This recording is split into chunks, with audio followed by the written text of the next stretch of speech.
Not long ago, my girlfriend brought home a rescue dog. She was obsessed with it. So obsessed that she kicked me out of her bedroom so the dog could sleep with her. And that dog, emboldened by her affection, didn't just bark at me and steal my food. It bit me. In my previous life, that bite gave me rabies. As I lay dying, the last thing I heard was my girlfriend cooing at the dog, calling it Julian, the name of the one that got away. When I opened my eyes again, I was back on this exact day, the day she left the dog in my care. 1 foot. Leo, I'm leaving for a few days for work. You have to take good care of Buddy for me. Chloe adjusted the collar on the small, fluffy mutt. If anything happens to him, we're breaking up. As she spoke, Buddy trotted over to me, the picture of perfect obedience. But I knew better. The realization that I had been given a second chance sent a jolt through me, and I instinctively flinched away. I knew his good boy act was a sham. What I hadn't known the first time around was that this dog my girlfriend had rescued was somehow her idealized ex, Julian Vance. Suddenly, everything clicked into place. Why Chloe, who had always been terrified of dogs, would suddenly adopt one and treat it better than her own boyfriend. Why? The first time she brought Buddy home, I caught him looking at me with an unervingly human-like gaze. Before leaving, Chloe knelt, pulling Buddy into a hug. Her voice was syrupy sweet. Baby, you're not allowed to eat any kibble these next few days, okay? Leo is going to make you your favorite slow-cooked barbecue pulled pork. If you dare eat anything else, Mommy won't pay any attention to you when she gets back. She stood up and shot me a glare. And you, Leo, if you dare feed him dog food, we are done. I nodded, my smile perfectly composed. Don't worry, I'll make it myself. The moment the door clicked shut, Buddy bared his teeth at me. The snarling I could handle. What I couldn't stand was how he would sneak into my room and piss on my things whenever I wasn't looking. Or how he refused to eat from a dog bowl, insisting on eating my food straight from my plate. Every time Buddy misbehaved and I tried to discipline him, Chloe would leap to his defense and blame me instead. Little by little, I became the lowest-ranking member of this household, seeing me head toward the kitchen to cook, but he finally retracted his teeth. Then, while I was busy, he snuck over and nudged open my bedroom door, which I had just closed. This time, I didn't stop him. After all, this would be the last time he'd ever piss in my room. Too soon, the rich, smoky scent of pulled pork filled the apartment. I scooped a portion into a dog bowl, then made a plate for myself. While the dog wasn't looking, I crushed a few sleeping pills into my own portion, mixing them in thoroughly. Sure enough, the moment I sat down to eat, Buddy came trotting over. He didn't even glance at the dog bowl, making a beeline straight for my plate. Get lost! My shout only seemed to egg him on. In a flash, he had devoured nearly everything on my plate. To add insult to injury, he kicked the plate off the table, sending it shattering onto the floor. Then he looked up at me with a smug, mocking expression. But when he saw the cold, predatory smile on my face, his arrogance vanished. He panicked, scrambling for his water bowl, but I'd already emptied it. The only other source of water, the toilet, was behind a locked bathroom door. Buddy snarled, barking frantically as if demanding to know what I'd given him. I ignored his gaze, slowly pulled out my phone, and dialed the vet clinic. Hi, I'd like to schedule a surgery. I'm bringing my dog in for a neutering in about an hour. At the word neutering, Buddy's entire body began to tremble with rage. He barked wildly and charged at me, but he was just a small dog. Before he could even get close enough to bite, a single kick sent him flying across the room.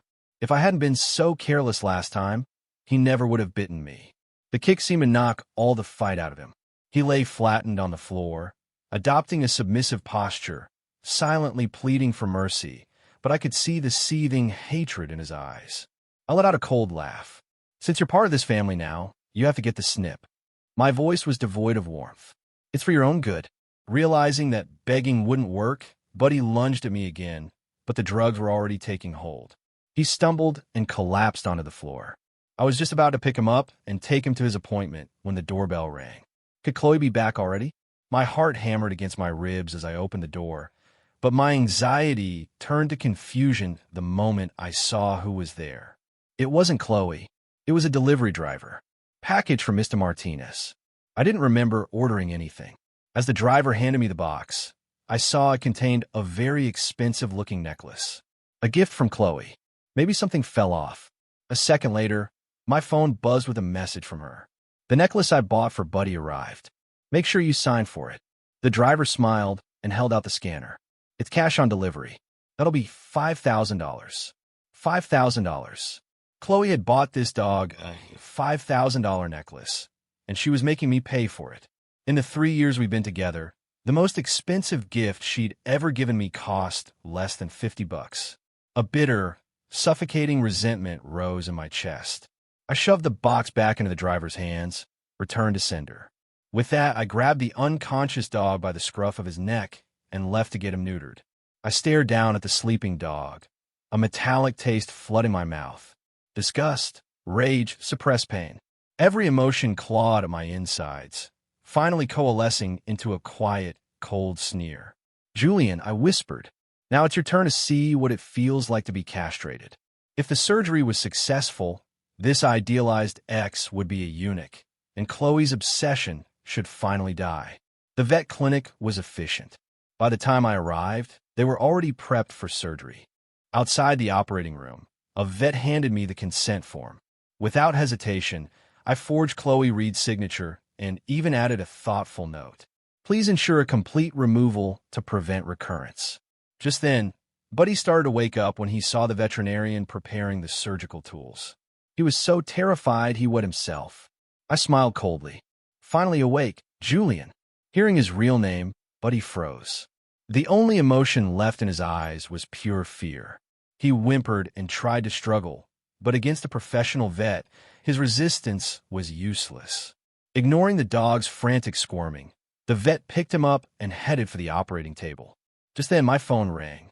It was Chloe. The second I answered, she started screaming. "Leo, what is wrong with you? Did I say you could refuse the delivery for Buddy's necklace?" I let out a cold laugh. "Chloe, you're the one buying a necklace for a dog. Why should I be the one to pay for it?" The line went silent for a few seconds. "Leo, you're getting bold. I'm almost home. You'd better have a good explanation for me when I get there." But when she burst through the door of our apartment, she found it empty. She called me back immediately. "Leo, what did you take, Buddy?" I smiled into the phone. "Buddy has a little problem with peeing everywhere. Since you won't train him, I decided to have him neutered. He's already in surgery." Chloe's shriek nearly shattered my eardrum. "Leo, are you out of your mind? Buddy is my son. What gives you the right to castrate him?" Her voice was shrill with panic. "Where are you? Bring him back to me right now. If you let them neuter him, I swear to God, I'll have you neutered." My grip on the phone tightened. My voice was cold as ice. "Chloe, he's just a stray you picked up off the street. Neutering is good for him. What are you so hysterical about? Is there something you're not telling me?" Her voice immediately faltered. "Leo, are you suggesting I have some kind of secret with a dog? Can you stop being so disgusting for once?" I don't want to hear her voice anymore. I hung up. It wasn't long before Chloe came storming into the clinic, practically kicking the door off its hinges. Her hair was a mess, her makeup was smeared, and her eyes were red and swollen. "Leo, where is he?" I pointed toward the operating room. She shoved the nurse out of her way and ran to the door, but she stopped dead in her tracks as if struck by lightning. Through the small window, she could see Buddy already stitched up, curled weakly on the table. "Buddy," she reached out with a trembling hand. The moment her fingertips brushed the glass, tears streamed down her face. On the table, Buddy let out a faint whimper, his tail giving a weak, barely perceptible twitch. Chloe spun around, her nails digging into my arm. "Leo, do you have any idea what you've done? Buddy is my son. How could you castrate him?" I shook her hand off, my voice as sharp as a scalpel. "Chloe, he's a stray dog you found. Neutering is for the best. It's time for you to wake up. You have a dog, not a person." The words struck her like a physical blow.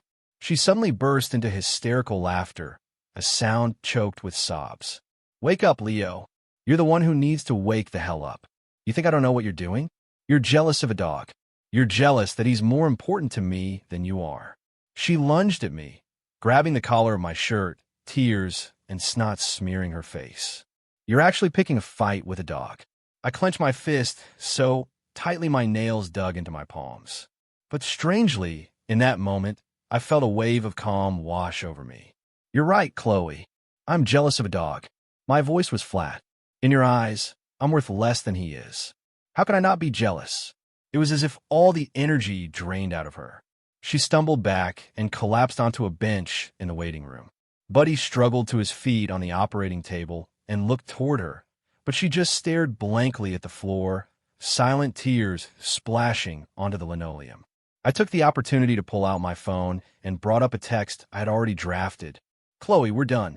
Her head snapped up, her eyes flashing with a ferocity I had never seen before. Break up in your dreams, Leo. She snatched the phone from my hand and hurled it to the ground. The screen shattered into a spiderweb of cracks. You're not leaving me unless I say so. You're never getting rid of me. I bent down and picked up the broken phone. My own distorted reflection stared back at me from the fractured screen. I finally understood. She didn't care if I knew. She didn't care if I was in pain. I gave a cold, empty laugh. I'm informing you, Chloe. I'm not asking for your permission. I stood up, my voice like steel. I'll be moved out by tonight. I won't bother you two anymore. With that, I turned and walked away without looking back. I dragged my exhausted body back to the apartment that I once called home. The sound of the key scraping in a lock was like a dull knife, slowly slicing open the old scars in my chest. When I pushed the door open, everything was just as I'd left it, but without Chloe's laughter, the air was thick with a suffocating silence, filled only with dust and memory. I went straight to the bedroom to pack my last few things.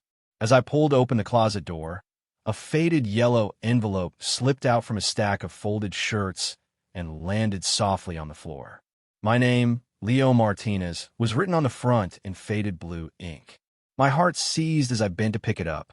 I recognized the handwriting instantly. It was a love letter Chloe had written to me the year we graduated from college. My hands trembled as I opened it.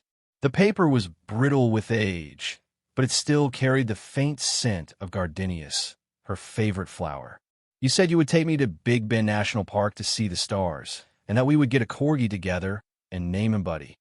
I laughed and called you childish, but in my heart, I had already carved those words into the shape of my future. The last line was blurred by an old water stain like a faded flower.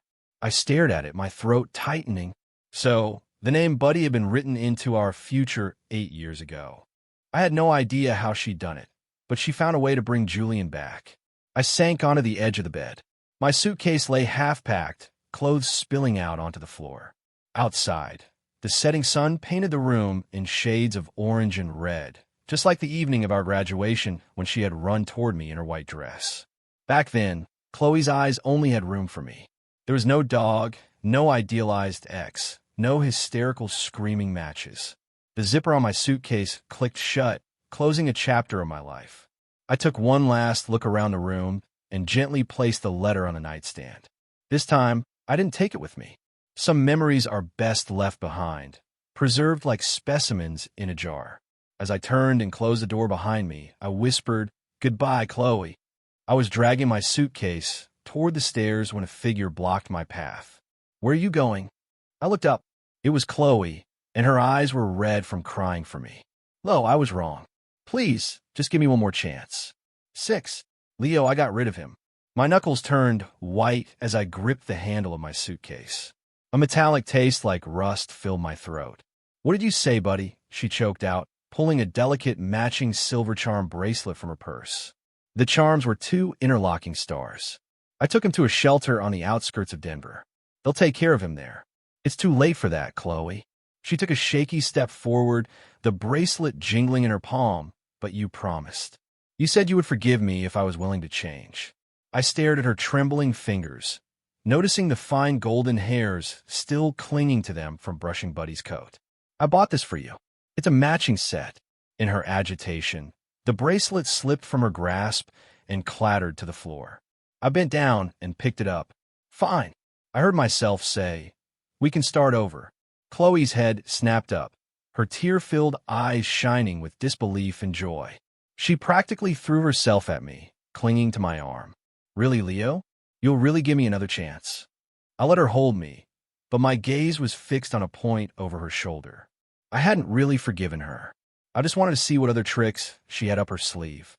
But I said, gently freeing my arm from her grasp and fastening the bracelet around my wrist. I have one condition. Anything. I'll agree to anything, she said desperately, grabbing my hand as if it were a lifeline. I looked down at the star charm on my wrist. My voice was soft and placating, as if I were talking to a child. Let's go get Buddy back. The smile froze on Chloe's face, and a flicker of panic crossed her features. She let go of my hand, her eyes darting away. But I just took him to the shelter, right? I finished for her. Perfect. I have a day off tomorrow. We can go pick him up together. She took a half step back, her heels scraping loudly on the concrete. Leo, actually, Buddy, he what? I stepped forward, backing her against the wall. Didn't you just say you dropped him off yourself? Chloe's pupils constricted. She shook her head frantically. No, I mean, he might not adapt well to a new place. Then it's a good thing we're going right now, I said, pulling out my phone and opening up Google Maps in front of her. The Denver County Animal Shelter. It's about 30 minutes from here. If we leave now, we can make it before they close. She stared at my phone screen, her lips trembling too much to form a coherent sentence. I savored the sight of her composure slowly cracking, or I said, slowly putting my phone away. You can tell me the truth. Chloe suddenly crumpled to the ground, burying her head in her hands. I never took him to the shelter. Her voice, thin and sharp in the twilight, sliced through the last shred of our dignity. I locked him in the trunk. I was going to deal with him tomorrow. She looked up at me, her face a mask of desperation. If you don't like him, I'll get rid of him right now. I swear. I just shook my head. Bring him back inside. 7. Chloe returned beaming with Buddy cradled in her arms. He was curled into a tight ball, his once fluffy tail now limp and pathetic. His ears were pressed flat against his head, and his eyes were wet with fear. He wouldn't even look at me. Leo, look, Buddy. He knows he was wrong. Chloe stroked his back, trying to soothe his trembling body. Buddy's paws kneaded her sleeve unconsciously, a tiny whimper escaping his throat, a vulnerability he had never once shown me. The arrogant little tyrant who used to steal my food and piss on my bed didn't even have the courage to meet my gaze. Put him down, I said, my voice chillingly calm. Chloe's hand froze mid-stroke. She looked from me to the dog and back again. Finally, she slowly knelt and placed Buddy on the floor. The second his paws touched the ground, he flinched and tried to make himself smaller. I squatted down to his level, locking eyes with him.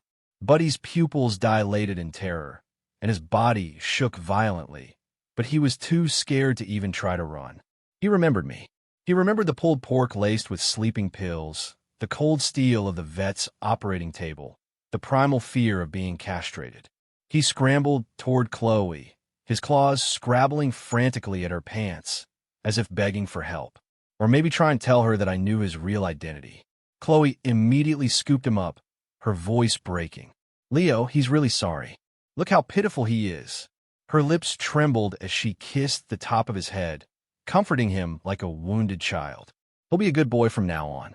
I promise. Good. The dog that had once been so brazen, so defiant, was now afraid to even breathe too loudly in my presence. I walked to the kitchen, took a raw bone from the fridge, and tossed it on the floor in front of him. He instinctively recoiled. Eat it, Buddy. He sniffed at the bone, but didn't dare touch it. I squatted down, picked up a kitchen knife, and tapped the bone with the tip before holding out to him. What's wrong? I bought this especially for you. Aren't you going to eat it? Seeing the knife in my hand, Buddy crept forward, trembling, and began to gnaw on the bone for show. A flash of displeasure crossed Chloe's face, but she didn't dare say anything. From now on, he eats dog food and sleeps in a dog bed. Understand. I understand, Chloe muttered, her eyes filled with pity for the dog.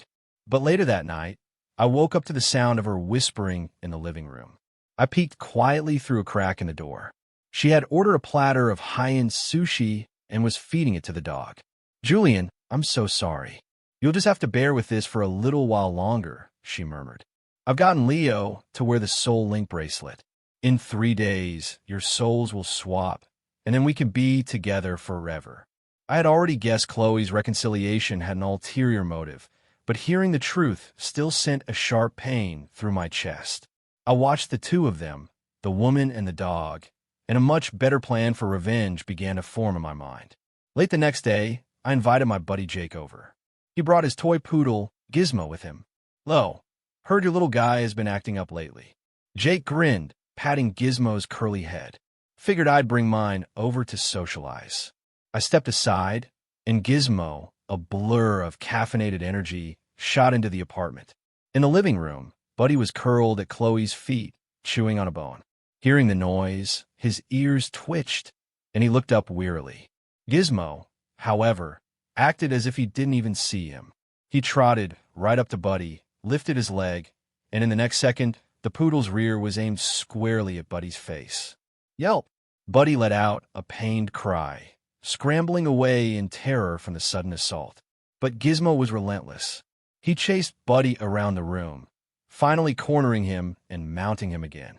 Buddy's tail was clamped tightly between his legs, his throat emitting pathetic whimpers. Gizmo, on the other hand, was growing more enthusiastic, even starting to mimic human movements. He pinned Buddy's head with his front paws and began humping furiously, letting out excited grunts. Gizmo stopped that. Jake feigned a scolding, but his shoulders were shaking with suppressed laughter. I leaned against the doorframe, watching the whole sordid affair with an amused smile. Just then, Chloe burst out of the kitchen, a spatula still in her hand. When she saw the scene unfolding, the spatula clattered to the floor. Buddy, seeing my entertained expression, her face contorted with rage. "Leo, you did this on purpose, didn't you?"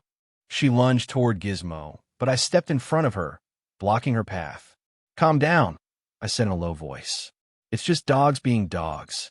Let them sort it out themselves." Chloe's nails dug into my arm, her eyes fixed on Buddy, who was now helplessly pinned by the poodle. He was looking at her with pleading eyes, his tail trembling like a leaf in the wind. "You knew Gizmo was a poodle," she hissed, her voice shaking. "You know they instinctively what?" I cut her off. "Hump other dogs. It's just how they play, Chloe. You don't need to get so worked up about it."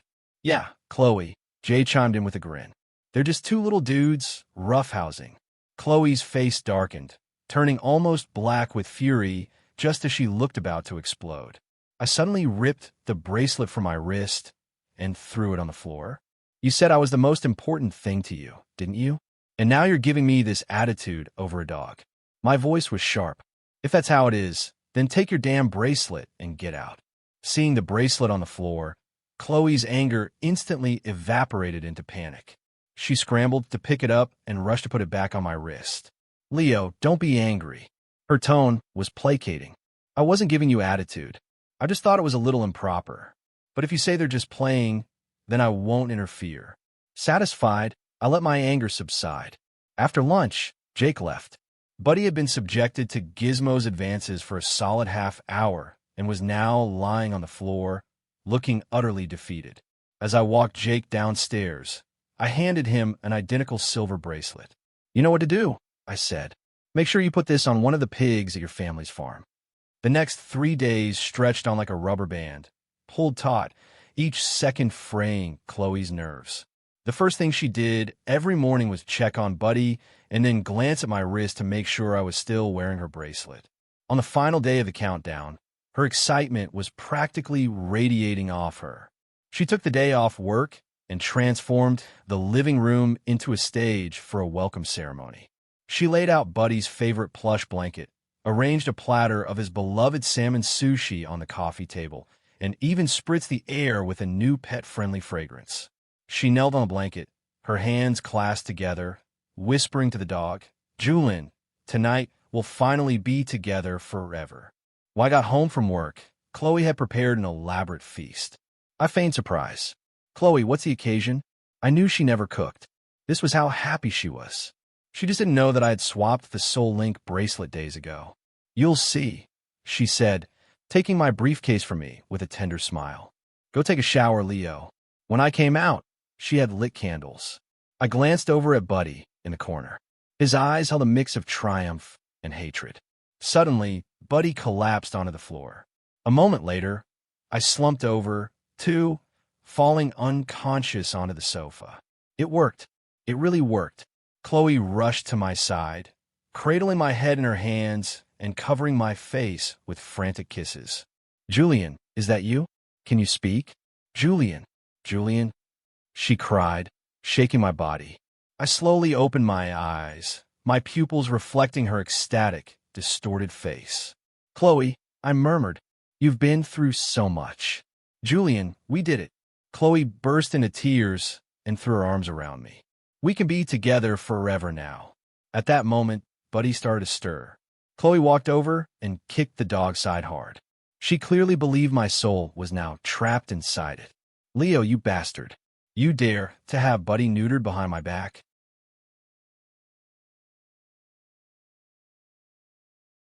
"You let your friend's poodle mount him." Her voice was dripping with venom. "Today, I'm going to make you suffer 10 times what Julian went through." She went to the kitchen and came back with a knife. As she walked toward the dog, she looked back at me with a soft expression. "Don't worry, Julian. I'll get back every bit of dignity you lost." I said nothing, just gave a silent nod. I watched as she approached the trembling dog. One stab, then another. The room filled with the dog's agonizing screams. I frowned slightly. If I hadn't discovered the secret of the bracelet, that would have been my fate. Soon, under Chloe's merciless torture, the dog bled to death. She came back and curled up in my arms. "Julian, I've avenged you. Are you happy now?" I nodded. "Thank you, Chloe." She smiled, radiant. "Let's eat." Just then, the doorbell rang. It was a package from Jake. When I saw what was inside, a cold smile touched my lips. "Chloe, let me add one more dish to the meal." "Okay. I haven't had your cooking in so long." Carrying the delivery box, I walked into the kitchen. A few minutes later, I emerged with a plate of perfectly fried pork chops. Chloe eagerly took the plate. "Julian, this smells amazing." "Then you have to eat a lot," I said, placing several pieces of pork on her plate. She began to eat ravenously. "Julian, your cooking is 100 times better than Leo's ever was." She was so engrossed in her meal, she didn't notice the icy glint in my eyes. The entire plate of pork chops was nearly gone. I smiled, then slowly retrieved the package Jake had sent. "Chloe, I have a gift for you." "What is it?" she asked, her face alight with excitement. I pulled the contents from a box. It was a fresh, uncooked pig's leg. "Next time we can make roasted pork leg." "That sounds great." She stopped mid-sentence. Her face went pale with horror. There, fastened around the pig's ankle, was an identical silver soul link bracelet. A violent spasm seized Chloe's throat, and a wave of acidic bile surged up her esophagus. She clapped a hand over her mouth, but it couldn't stop the powerful, retching heave. She doubled over, her fingers digging into the edge of the table, knuckles white. The churning in her stomach made her vision swim and her ears ring. I calmly offered her a napkin, a faint smile on my lips. "What's wrong, Chloe? Don't you like my cooking?" "You." She looked up, grease still clinging to the corner of her mouth, her pupils constricting in terror. "That bracelet, it's on a pig's leg."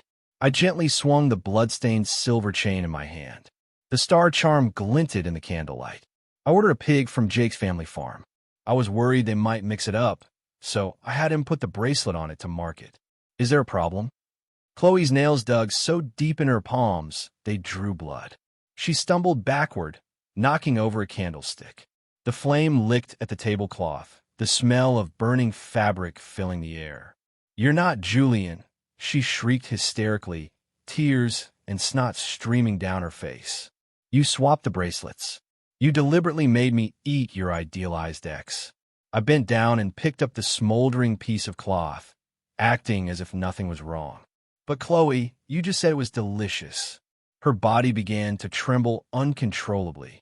She suddenly snatched a steak knife from the table and lunged at me. I sidestepped her easily. The tip of the knife scraped past my shirt, leaving a long, ugly scratch on the wall. "You psycho," she gasped, her eyes bloodshot. "I'm going to kill you." I sighed and pulled out my phone, pressing play. Chloe's own voice, sweet with anticipation, filled the room. "Julian, tonight we'll finally be together forever." She froze, the knife clattering to the floor. The firelight flickered across her ghostly white face, making her look like a hollowed-out shell her soul devoured. "You recorded me," she whispered, her voice trembling. "What did you find out?" I gave a cold, dismissive laugh. "That doesn't matter anymore." I ripped the silver bracelet from my wrist and threw it in her face. "You were too clever for your own good. Now we are completely and totally finished." I grabbed my packed suitcase and started for the door. But Chloe lunged, grabbing my pant leg. "Did you really kill Julian?" I laughed to sound full of pity. "Chloe, what are you talking about?" "I just asked Jake to help me butcher a pig. There is no Julian. If you're having some kind of mental breakdown, I suggest you check yourself into a hospital." Without another word, I walked out and didn't look back. Just before I got in my car, I forwarded the video of Chloe killing the dog to her company's general HR inbox. At 11 the next morning, Chloe's screams echoed through the apartment building's hallway. She kicked open my door, which I'd left ajar. "Leo, are you even human?" She was clutching her phone, the screen displaying a termination email from her company's HR department. "You got me fired." I calmly fastened the last latch on my suitcase. The metallic click sounded like the final curtain call on our tragic comedy. "You killed the dog, Chloe. You saw me recording you." Her pupils constricted. She suddenly launched herself at me, her hands closing around my neck. As her nails dug into my skin, I caught the familiar scent of gardenias, a scent I once loved, now soured by cheap perfume and the stench of hysterical sweat. It made me sick. "Give me Julian back." I pried her fingers off my neck one by one. Her knuckles made a series of sharp cracking sounds. "Have you forgotten? Julian died at your own hands." She staggered backward, crashing into the full-length mirror by the door. As the glass shattered, I saw a dozen fractured reflections of her. The girl who once ran toward me in a white dress was now nothing but an empty husk, consumed by obsession. "I'm calling the police." She grabbed her phone, her fingers swiping frantically across the screen. "You murdered Julian Vance." The wail of sirens tore through the dusk 20 minutes later. 2 police officers stood at the door, taking in the wreckage of the apartment and the hysterical woman in the corner. They exchanged a knowing glance. "Sir," the younger officer said, flashing his badge, "this woman is accusing you of murdering her ex-boyfriend. We need you to come with us for questioning." Chloe pointed a trembling finger at me. "Yes, he put a soul-link bracelet on a pig, and then he killed that pig and fed it to me." A soul-link bracelet, a pig. The officer's expression shifted. He was now looking at Chloe like she was dangerously unstable. Chloe noticed a change in his gaze. "What? You think I'm crazy?" I handed my phone to the officer. "Her ex-boyfriend, Julian Vance, died in a car accident 3 years ago. Here's a copy of the death certificate." I paused. As for the dog, I played the video. The sound of Buddy's final choked-off scream filled the silence. The older officer frowned, studying Chloe, who was now huddled in the corner, muttering to the empty air. "Julian, baby, it's okay. Mommy will buy you a new bracelet. I'll get your soul back into Leo's body." "Ma'am," the officer said, crouching down, "you need to come with us." Chloe suddenly flew into a rage, grabbing a shard of mirror and slashing at him. As blood trickled down the young officer's cheek, his partner finally restrained her. As the handcuffs clicked shut, she was still screaming. "You're all being fooled by him. Julian is still alive." The white ambulance from the psychiatric hospital arrived, its lights flashing silently in the darkness. As they loaded Chloe into the back, she suddenly grew quiet. She turned her head, and her eyes for a moment seemed clear. Tears streamed down her face. "Leo, please can you forgive me?" The series of brutal shocks had finally shattered her mind. I just stared at her, my voice cold and final. "I will never forgive you." And just like that, they took her away.